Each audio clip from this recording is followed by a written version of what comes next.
연휴를 잘 보내고 계신가요? 아직 내일까지 연휴이기 때문에 예배에 참여하지 못한 성도들이 꽤 있으신 것 같습니다. 덩치 큰 코끼리가 낮잠을 즐기고 있었는데 개미 한 마리가 등산을 한답시고 배낭을 메고는 코끼리 배 위로 올라갔습니다. 코끼리가 깜짝 놀라가지고 잠에서 깼습니다. 그리고는 소리를 쳤습니다. 야 임마 무거워 내려와. 그랬더니 개미가 아빠를 번쩍 치켜들면서 소리를 쳤습니다. 조용히 해 임마. 확 밟아 죽이기 전에. 이 옆에서 이 광경을 지켜보고 있던 하루살이가 혼자서 이렇게 중얼거렸답니다. 아유, 세상에 오래 살다가 보니까 별 꼬라지를 다 먹었네. 이제 그랬다고 그러죠. 아재 개그입니다, 이거는. 하루살이. 보통 하루밖에 살지 못하는 벌레. 이 벌레가 하는 말이 세상에 오래 살다가 보니까 별 꼬라지를 다 보겠다. 그런 말을 하니까 우습기도 하고 또 한편으로는 애처롭기도 합니다.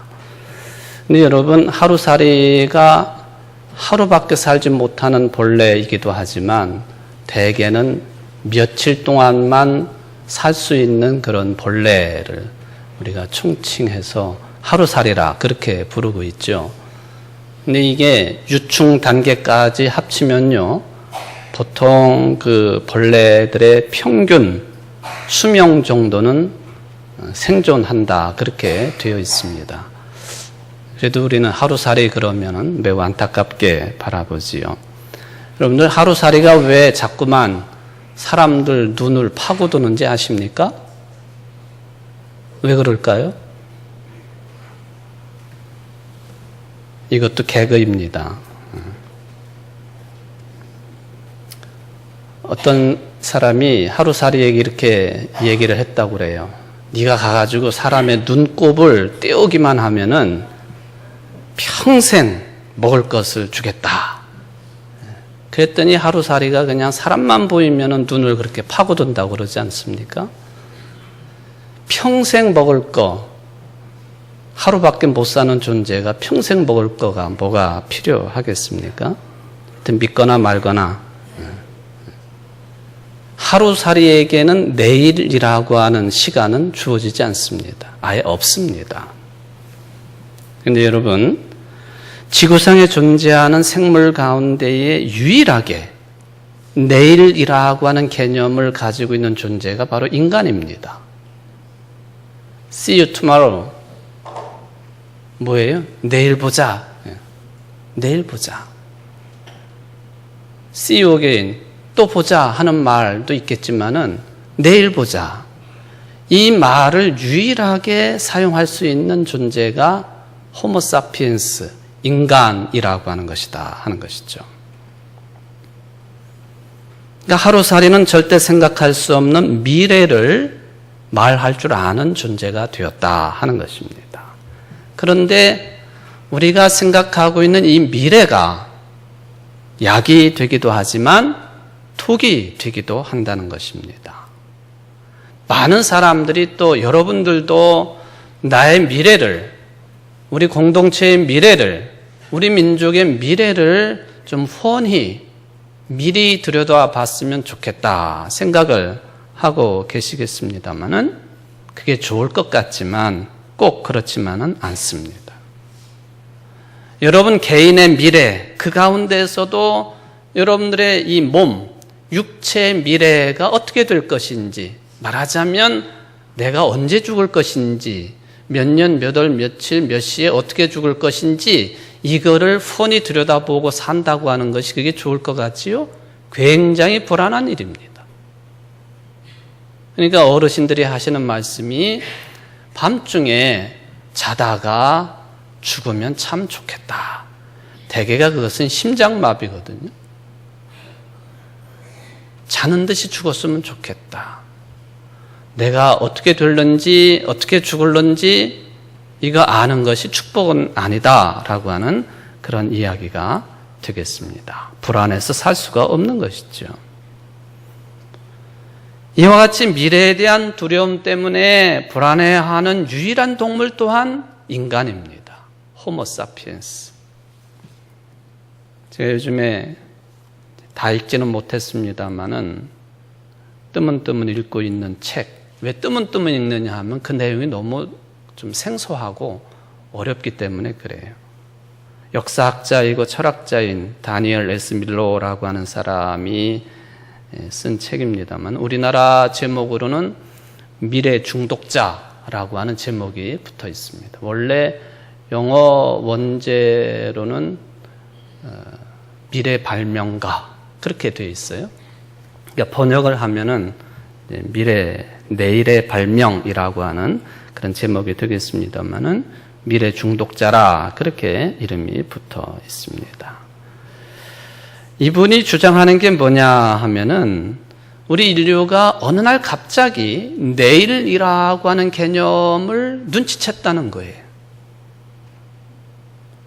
바로 내일이라고 하는, 즉 미래라고 하는 개념을 눈치챈으로 인해서 오늘만 살아가는 동물들과 뚜렷하게 아주 확연하게 구별이 되는 그런 존재가 되었다. 그렇게 주장을 했습니다. 인류가 유일한 그런 존재, 영장 동물이라고 하는, 동물의 영장이라고 하는 그런 그 별칭이 붙은 것은 뇌의 그 불량이나 또는 구조나 또 엄지손가락을 사용한다라든지 불을 사용한다든지 기구를 사용한다든지 걸어서 다니는 직립보행을 한다든지 이런 것들도 영향이 있겠지만은 이분이 주장하기를 내일 보자 하는 이 인사로 말미암아 인간은 인간이 되었다. 이제 그런 주장을 하게 됩니다. 그래서 모든 생물들 가운데 유일하게 우리 인간만이 내일을 위해서 기꺼이 오늘을 포기할 줄 아는 그런 존재가 되었다. 이 책은 우리 한글 제목 미래 중독자라고 하는 그런 제목이 붙어 있습니다만은 이 불안을 가져다 주는 미래에 중독이 되어 있는 내일을 유일하게 알고 있는 그래서 괴로워하고 불안해하는 인류에게 어떤 내일이 기다릴지에 대한 중대한 화두를 던지는 책으로 그렇게 여겨지고 또 평가가 되고 있습니다. 지난 추석 연휴 기간 중에 미국의 환락의 도시, 도박의 도시 라스베가스에서는 자동 총기 난사 사건이 있었습니다. 자동화기를 이용한 총기 사건입니다. 범인이 스티븐 패덕이라고 하는 64살 범인이 자살을 했다고 그러는데 경찰에 총에 맞아 죽은 것인지 좀 더 지켜봐야 되겠습니다만은 이 사람에게는 내연녀가 있었습니다. 동거녀가 있었는데 댄니라고 하는 이름을 가지고 있는 62살의 여성입니다. 이 여성이 같이 지내고 있는 이 남자의 정신 상태를 놓고 걱정을 해왔다고 하는 보도가 월스트리트 저널을 통해서 나왔습니다. 그 외에도 구체적인 사항까지 진술을 했지만 아직 자세한 내용은 밝혀지지 않습니다. 수사당국이 지금 조사를 진행 중입니다. 무슨 이유 때문에 이런 끔찍한 일을 미국 역사상 가장 끔찍하고 대규모의 총기 난사 사건을 일으키는 범인이 되었는가? 이거에 대해서 지금 한창 조사 중입니다. 근데 저는 이 동거녀가 어떤 일을 했던 사람이냐 하면은 그 도박장, 즉 카지노에서 일을 했던 사람이라서 아마 그곳에서 이 패덕을 만난 것 같습니다. 이 동거녀가 하는 말이 이 남자친구는 카지노를 즐겨 찾았고 소액이 아니라 고액의 베팅을 즐겨 했던 사람이라고 그렇게 이야기한 것이 또한 보도가 되었습니다. 많은 돈을 걸고 도박을 하는 사람이었다 하는 것이죠. 돈도 꽤 많은 사람입니다. 그리고 평범한 삶을 살았던 미국의 중산층 이상의 삶을 살고 있는 사람이 이런 일을 저질렀습니다. 제가 보기에는 아마 도박 중독 정도에 걸리지 않았을까 하는 그런 생각을 해봅니다. 어쨌든 무엇이든지 중독이 문제가 되겠습니다. 저는 이 총기 난사 사고를 보면서 참 한심한 생각이 듭니다. 세계 최대 강국 미국에서, 경찰 국가와 다름없는 미국에서, 모든 전 세계의 정보를 손에 쥐고 있는 미국에서 왜 계속해가지고 이런 사건 사고들이 줄지에 일어나는가? 그것도 총기 자유, 총기 소지 자유에 의해서 일어나는 이 난사 사건이, 그래서 수십 명씩 한꺼번에 생명을 잃고 이번에도 수백 명이 다치는 그런 일들이 왜 계속 벌어지는가? 이유는 여러 가지가 있을 수 있겠습니다. 총기 규제가 이처럼 어려운 이유, 무엇보다도 미국의 수정헌법을 통한 건국 이념이요, 국민이 무장할 수 있는 권리가 주어져 있습니다. 지금 수정헌법이 제정된 지 200년이 지났어도 모든 국민들은 스스로의 목숨과 가족의 목숨, 재산을 보호하기 위해서 총기를 자유롭게 소지할 수 있도록 한 그 내용이 헌법 정신이었다라고 하는 것입니다. 말하자면 무장할 수 있는 권리가 저들에게는 있다. 미국 사람들에게는 이것은 신성 불가침, 기본권으로 인식이 되어집니다. 총기를 자유롭게 휴대하는 것, 소지하는 것, 제한을 가기 위해서는 헌법 조항을 개정해야 되는데, 우리가 또는 제가 생각하는 것처럼, 외국이 생각하는 것처럼 이 헌법 개정 거의 불가능한 것으로 그렇게 여겨지고 있습니다. 내 생명을 국가가 지키는 것이 아니라 내가 가지고 있는 총이 내 생명을 지키고 있다라고 하는 생각이죠. 이런 인식이 뿌리 깊게 형성이 되어 있습니다.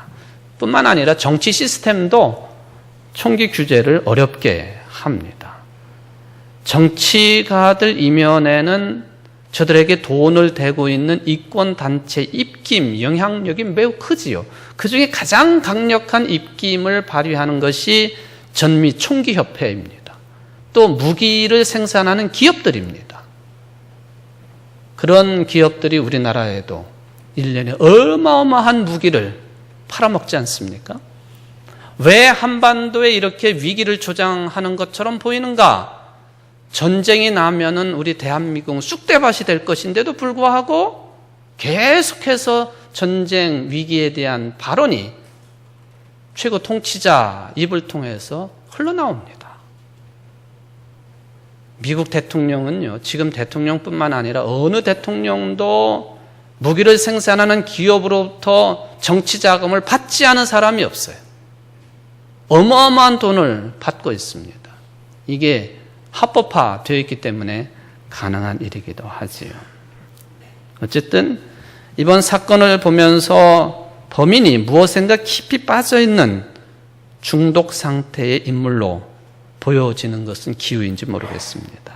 마약까지는 아니겠지만 적어도 총기 소유에 대해서 한꺼번에 수십 발씩의 자동 난사할 수 있는 총기를 소유하려고 하는 그런 상태로 보면 중독이다. 더군다나 도박까지 하는 깊이 손을 대고 있는 인물이니 무엇인가 정신을 놓을 정도로 깊이 빠져있는 인물이기에 그런 엄청난 짓을 저질렀다고 생각을 해봅니다. 중독에 대해서 여러분들이 얼마나 알고 계십니까? 정신을 놓을 정도로 무엇인가 깊이 빠진 상태, 사전적인 의미를 보면 중독이라고 하는 것은 생체가 음식물이나 약물의 독성에 의해서 기능장애를 일으키는 그런 상태, 술이나 마약을 지나치게 먹어서 술, 마약 없이는 견디지 못하는 상태, 병적인 상태죠. 또는 정신적인 문제도 있습니다만은 어떤 사상이나 사물에 강하게 젖어버려서 정상적으로 판단할 수 없는 상태, 중독 상태라 그렇게 이야기를 합니다. 폴란드의 남서부 지방에 가면은 유명한 곳이 있습니다. 수용소, 오슈비엥침이라고 하는, 현지어로는 그렇게 그 지역을 부릅니다만 독일어로는 아우슈비츠라고 불리우는 곳이죠. 여기 유대인 포로 수용소가 있었습니다. 지금도 여러 채의 건물들이 존재하고 있어서 사람들이 방문하고 그 끔찍한 인류의 역사를 주시를 합니다. 그런데 이 수용소 정문 입구에 보면은 철 조각으로 만들어진 문장이 아직도 녹슨 채로 걸려 있습니다. 독일어입니다만은 Arbeit macht frei, 노동이 자유롭게 한다 하는 그런 의미의 문장이 걸려 있습니다. 유대인들이 이 나치의 만행을 통해서 엄청난 목숨도 잃었습니다만은 유대인들을 직접 동원해가지고 이 글자도 파서 장식을 해놓은 거죠. 그것도 수용소 입구에다가 들락거리면서 항상 그것을 봅니다. 노동이 너희를 자유롭게 한다. 화가 난 유대인들이 어떻게 한거하기는 어렵고 이 글자 작업을 하면서 여러분들이 잘 알고 있는 글자 아르바이트의 비자, 이게 대문자로 쓰면은 비자를 쓰게 될 경우에 비의 윗부분이 더 작고 밑에 부분이 더 크지 않습니까? 그죠?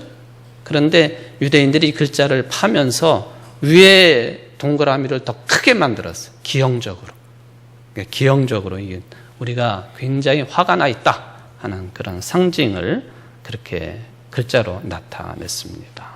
노동을 통해서 현실의 고통을 넘어서게 하려고 하는 비열한 정책이 숨겨져 있는 그런 현장입니다. 다른 나라 사람들이 우리 한국 사람들을 이야기할 때 일 중독에 걸려 있는 민족이다, 이제 그런 이야기를 합니다.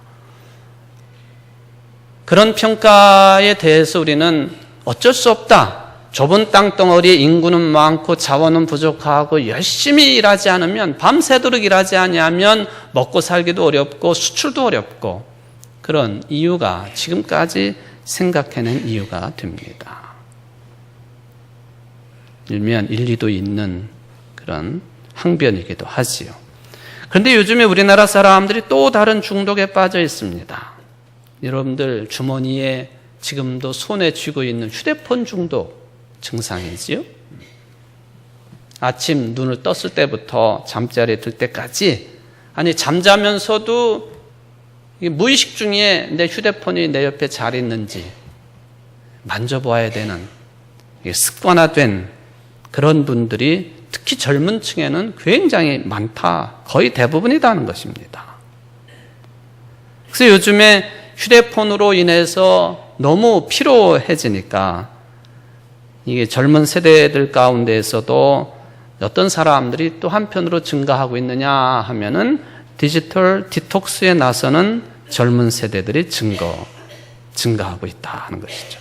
디지털 하여튼 우리가 쉽게 접할 수 있는 문명의 이기죠. 휴대폰이든 뭐든 하여튼 디지털 기기들 아닙니까? 여기에 독소를 해소한다라고 하는 디톡스라고 하는 단어가 붙어가지고 디지털 디톡스, 이것을 추구하는 젊은 세대가 증가한다는 것이죠. 휴대폰을 비롯한 각종의 기기 중독을 치유하기 위해서 사용을 안 하고 잠시 내려놓고 휴식을 취할 수 있는 방법을 젊은 사람들 중심으로 이게 증가가 되고 있다는 것이죠. 인터넷에도 많이 돌아다니는 그 진단법이 되겠습니다만은, 내가 지금 휴대폰 사용이 중독 증세를 가지고 있는지 아닌지 몇 가지 좀 이렇게 살펴볼 수 있는 그런 내용이 있습니다. 한번 여러분들도 속으로 조용히 나 자신을 좀 판단해 보셨으면 좋을 것 같아요. 첫째, 휴대폰이 없으면 손이 떨리고 불안하다. 휴대폰을 잃어버리면 친구를 잃은 느낌이다. 하루에 2시간 이상 휴대폰을 쓴다. 휴대폰에 설치한 앱 30개 이상이고 대부분 거의 사용한다. 화장실 갈 때도 휴대폰은 꼭 가지고 간다. 침대도 마찬가지죠. 운전 중에도 틈틈이 휴대폰을 검색한다. 이거는 음주운전보다도 더 위험하다고 그러죠. 휴대폰 글자 쓰는 속도가 남들보다 굉장히 빠르다. 밥을 먹다가도 휴대폰 울리면은 곧장 달려간다. 휴대폰을 보물 1호로 여긴다. 휴대폰으로 홈쇼핑을 2번 이상 한 적이 있다. 3개 정도까지는 정상이래요. 4개에서 7개 해당이 되면 중독 초기, 8개, 10개면은 중독이라. 여러분 몇 개 정도 해당이 되십니까? 이게 제가 내놓은 기준이 아니고 한국과학기술개발원에서 내놓은 기준이에요. 어느 정도 근거가 되는 것이죠. 휴대폰 중독으로 인해서 얼마나 많은 사람들이 피해를 입고 있는지 생각해 볼 여지가 많죠. 이 외에도 우리 사회 곳곳에서는 중독 현상이 심각합니다. 저는 에덴 동산의 회복이라고 하는 그런 말을 늘 생각을 합니다. 어느 것에도 무엇에도 얽매이지 아니하고 말하자면은 정신 놓고 깊이 빠져 있지 않은 상태, 중독되지 않은 상태, 창조의 원래의 모습의 회복, 이게 에덴 동산의 회복이라 그렇게 생각을 합니다.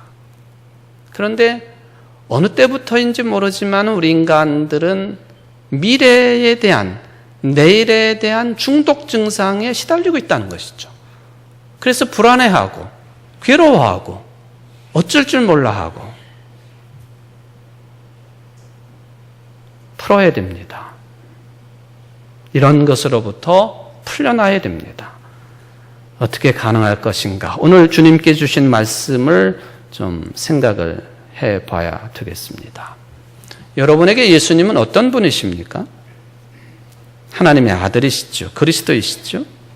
그런데 왜 예수님께서는 하나님 아들이시고, 하나님이시고 그리스도이심에도 불구하고 왜 그렇게 자주 복음서에 보면은 유대교 지도자들과 심각하게 충돌하셨을까? 강력한 카리스마로 누르거나 또 저들을 설득하거나 해서 예수님을 비난하지 않도록 해야 되지 않았을까?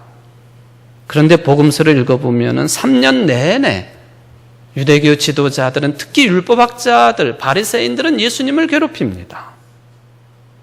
저들 때문에 구속으로 몰리다 결국에는 십자가 처형을 받으셨습니다. 이 사람들은 예수님의 무엇이 그렇게 못마땅했을까요? 그 핵심은 그것입니다. 예수님이 율법을 절대화하지 않았다는 것이죠. 자기들처럼 율법 중독에 걸리지 않은 것이 율법학자, 종교 지도자들, 유대교 지도자들로부터 몰리게 되는 아주 근원적인 이유가 되었다 하는 것입니다. 또 하나는 하나님의 아들임을 사칭했다 하는 2가지가 큰 내용이 되겠습니다. 안식일 문제도 그렇습니다. 죄인들과 함께하는 문제도 그랬습니다. 저들과 함께 음식을 먹을 뿐만 아니라 저들의 집에서 쉬기까지 하시는 것, 이 모든 것들이 율법 중독 현상에 걸려있는 율법학자들, 종교 지도자들이 볼 때에는 예수님이 못마땅한 것입니다. 반면에 예수님은 결코 율법을 기준으로 해서 사람들을 대하지 않으셨습니다. 이것이 율법 중독에 걸려있는 사람들에게는 용납할 수 없는 상황이었습니다. 저들이 언제나 예수님을 비판하는데 그 기준은 율법이었습니다. 그런 차원에서 예수님은 요즘에 우리나라에 계속 문제가 되고 있는 것처럼 예수님은 유대교 지도자들의 그 문제가 있는 사람들, 블랙리스트의 맨 꼭대기에 있었던 분이에요. 문제 있는 분, 문제 있는 사람. 예수님은 이런 상황을 어떻게 해결을 하셨을까? 여러분, 율법을 절대화하고 율법에 중독이 되어 있는 사람하고 그렇지 않은 사람의 타협의 길은 쉽지 않습니다. 말하자면 성경을 문자적으로 받아들이는 사람하고 그렇지 않은 사람하고 대화 쉽지 않은 것과 똑같습니다. 이런 상황 속에서 예수님은 닥치는 상황들을 그저 당신 그리스도 입장에서 하나님의 아들의 입장에서 받아들이고 대처를 하십니다. 오늘 본문에서 예수님께서 어떻게 대처하셨는지 그 일단을 보게 됩니다. 그때에 예수께서 대답하여 이르시되 천지의 주제이신 아버지여 이것을 지혜롭고 슬기 있는 자들에게는 숨기시고 어린아이들에게는 나타내심을 감사하나이다. 옳소이다. 이렇게 된 것이 아버지의 뜻이니이다. 물론 여기서 지혜롭고 슬기 있는 사람들, 율법학자, 종교 지도자들입니다. 그리고 어린아이들, 세리와 죄인들 가리킵니다.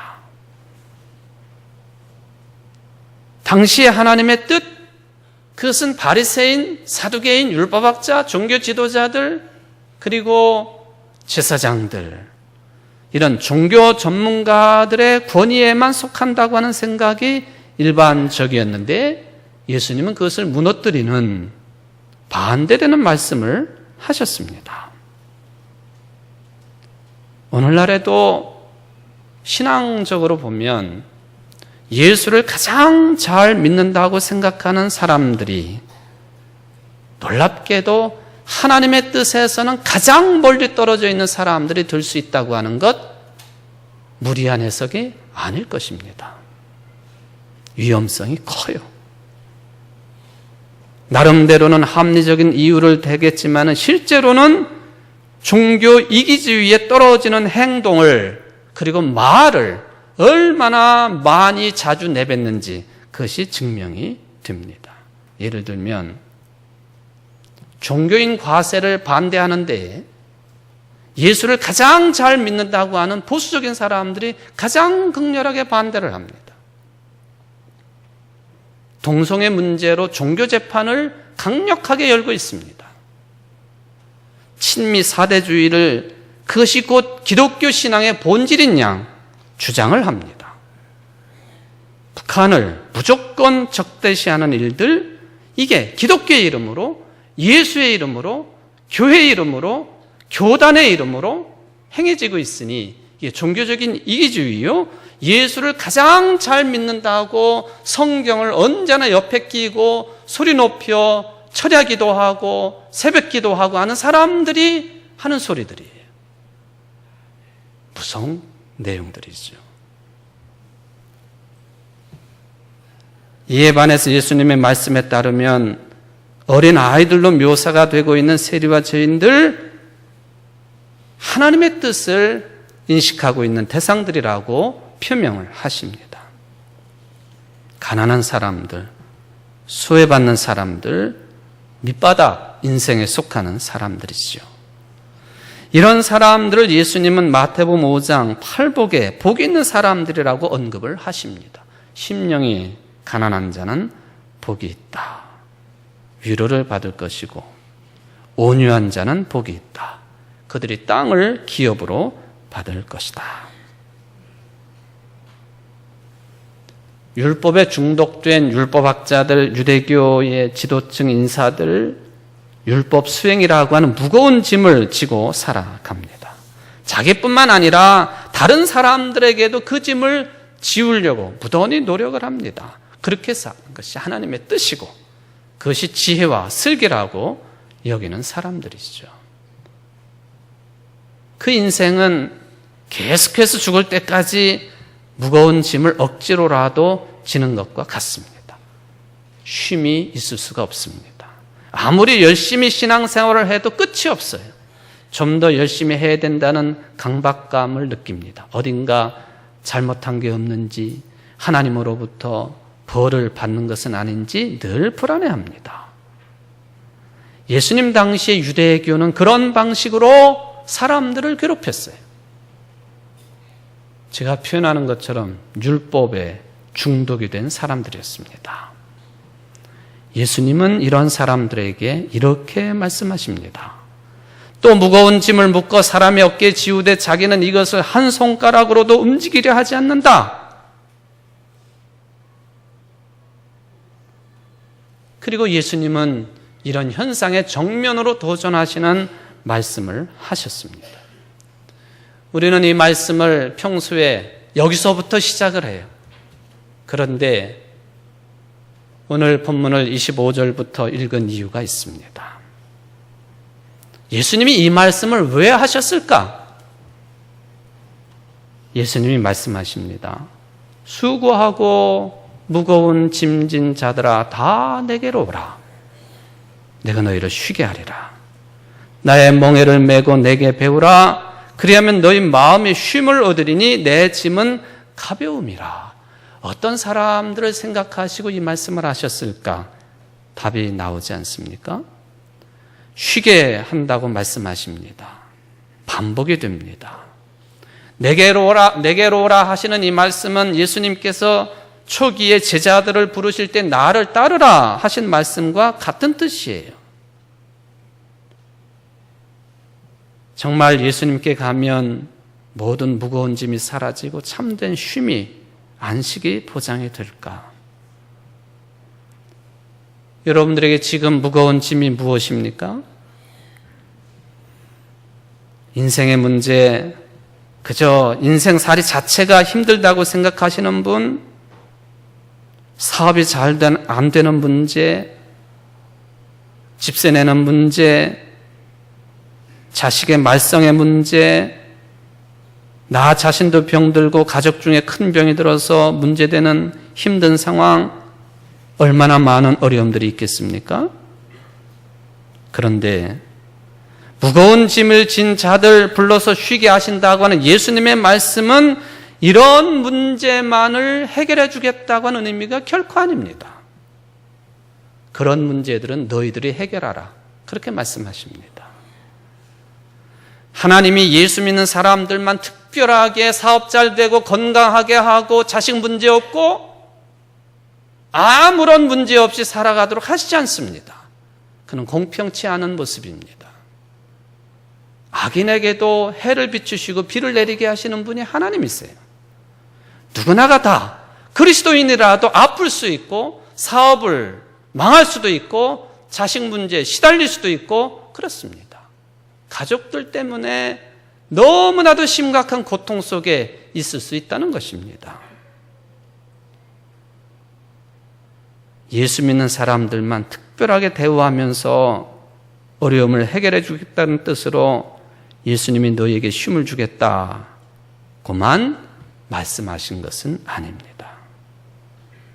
물론 모든 어려움이 해결되었다고 해서 쉼이 보장되는 것도 아닙니다. 미래에 중독이 걸리는 인간들은 근본적으로 아무리 문제가 다 해결되어도 참된 안식은 얻을 수 없게 되어 있어요. 스스로는. 그러므로 예수님이 하신 말씀은 전혀 다른 차원의 말씀입니다. 너희들이 쉬도록 하겠다. 이 쉼의 근원을 오늘 성경은 하나님과 그리스도에게로 돌려놓고 있습니다.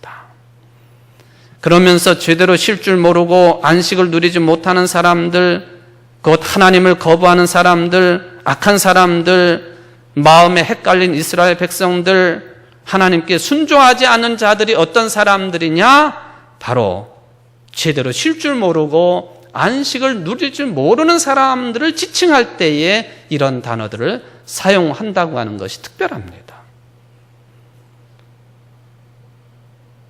복음서를 보면 예수님은 사명을 수행하는 가운데 종종 쉬시는 모습을 보여주십니다.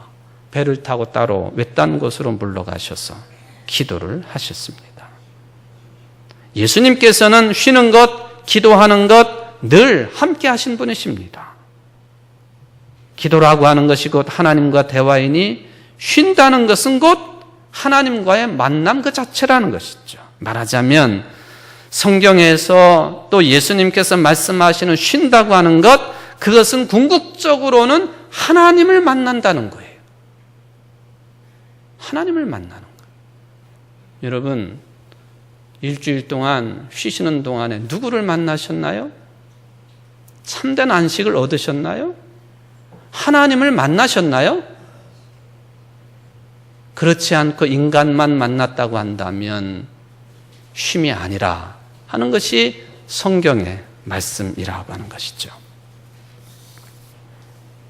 그러므로 저는 오늘 예수님께서 말씀하시는 쉬어라, 쉼이라고 하는 것은 신앙생활의 본질이라고 판단을 합니다. 하나님께서도 일하시고 쉬셨는데 바로 일하시고 쉬시는 하나님을 믿고 하나님을 받들고 하나님께로 가고, 이것이 신앙생활의 본질이라고 하는 것이죠. 우리는 가끔 신앙생활을 하다가 쉬고 싶다는 사람들을 만나게 됩니다. 그런 사람들 가운데 실제로 쉬는 경우가 허다하지요. 그럴 때 그들이 말하는 쉼이라고 하는 것은 하나님께서 마련하신 참된 생명으로서의 쉼, 안식이 아닙니다. 저들이 말하는 쉼이라고 하는 것, 신앙생활을 쉰다고 할 때 그 쉼이라고 하는 것은 생명으로부터 멀어지는 거예요. 신앙생활을 쉰다고 하는 게 얼마나 무서운 일인지 아십니까? 하나님을 멀리하고 하나님께로부터 등을 돌리고 물질적인 삶에서 만족을 누리고 게임을 즐기고 오락을 즐기고 사람을 만나고 내가 하고 싶은 일들을 하고 다니는 것, 이게 쉼이 아니라는 것이죠. 그러므로 우리 신앙인들의 생활에서는 쉼이나 휴식이나 휴가가 따로 없습니다. 왜냐하면 신앙생활 자체가, 즉 하나님 안에 거하는 것이 쉼이고 휴식이고 휴가이고 더 나아가서는 참된 안식이기 때문에 그렇습니다. 그러게 예수님은 수고하고 무거운 짐진 자들아 다 내게로 오라. 내게로 오라. 왜? 예수님이 곧 하나님이시기 때문에 하나님 품으로 오라고 부르십니다.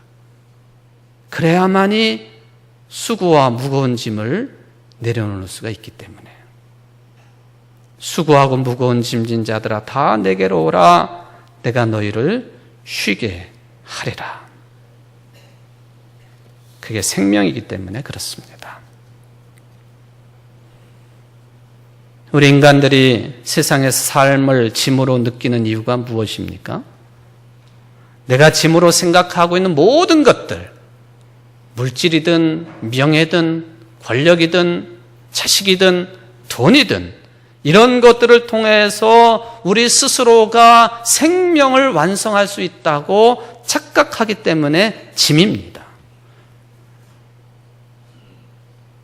이 생명을 이미 우리는 그리스도 안에서 얻은 사람들이죠. 이 온전한 참 생명을 이미 받은 사람들이라고 한다면 이 무거운 삶의 짐에 매달리지 않아도 됩니다. 강요받지 않아도 됩니다. 무거운 짐으로부터 이미 해방이 되었기 때문에 그렇습니다. 이런 사람들에게는 언제나 어떤 상황 속에서도 기쁨이 충만한 삶을 살아갑니다. 사랑하는 성도 여러분, 아직도 여러분이, 우리 가족이 예수 그리스도를 통해서 하나님께 받아들여졌다고 하는 사실을 경험하지 못하고 계십니까? 그렇다면 여러분은 아직도 예수 그리스도가 누구인지 알지 못하는 상태, 어린아이 상태에 놓여 있는 것입니다. 그렇다면 아직도 여러분은 여러분이 알게 모르게 세상이 요구하는 율법에 묶여있는, 율법 중독에 걸려있는 말만 신앙입니다. 세상은 그런 상태를 지혜롭고 슬기 있는 것이라고 주장할 수도 있을 것입니다. 오늘 주님께서 말씀하십니다. 수고하고 인생의 무거운 짐진 너희들 다 내게로 오라. 예수님의 이 말씀으로부터 생명을 얻고 예수님께로 가보시기를 바랍니다. 하나님께로 가보시기를 바랍니다. 쥐엄나무 열매를 먹으면서 죽어라 하고 일을 하지만 참 생명을 누리지 못했던, 참 안식을 누리지 못했던 둘째 아들이 아버지께로 가서야 아들이 되고 안식을 얻고 자식이 되고 평안을 누리고 기쁨을 누리지 않습니까? 생명의 주인 되신 하나님께 가려면 예수님을 통해야 됩니다. 여러분의 삶이 비록 겉으로는 수고하고 무거운 짐으로 둘러싸여 있는 형국이라 할지라도 예수님 안에 거하면 참된 안식을, 참 생명을 얻는 것입니다. 이 믿음으로 한 주간도 승리하시고 여러분들의 인생 자체를 승리하시는 성도들 되시기를 주의 이름으로 축원을 드립니다. 기도하시겠습니다. 고마우신 하나님,